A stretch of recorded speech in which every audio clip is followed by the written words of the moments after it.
நீங்க வந்து ஒரு பையனா தான் அவர வீட்டுக்கு கூப்பிட்டீங்க. எல்லாம் நல்லபடியா தான் போயிட்டு இருந்தது. அவரும் உங்கள்ட்ட பாசமா தான் இருந்திருக்காரு.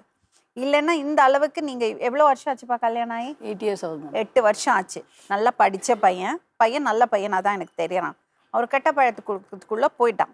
இது என்ன ஆகும்னா, ஒரு வாட்டி பிரச்சனை வந்துடுச்சுன்னா, அது அந்த உங்களுக்கு உங்க பக்கத்தோட நியாயம் இருக்கும்.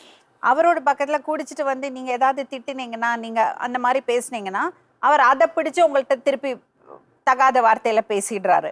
இதனால தான் இவ்ளோ பிரச்சனை வந்திருக்கு. இப்ப என்னன்னா, கொஞ்ச நாளைக்கு நீங்க அந்த பக்கம், இந்த பக்கம் சண்டை போட்டுக்காம பேசாம இருந்துட்டீங்கன்னா, கொஞ்சம் காம் டவுன் ஆகும். அதுக்குதாம்மா ஒரு நிமிஷம். எங்கள் வீட்டுக்கு இவன் வரக்கூடாதும்மா. அவன் பொண்டாட்டி அங்கே இருந்தால் கூட எங்கள் வீட்டில் என்ன வேலை இவனுக்கு?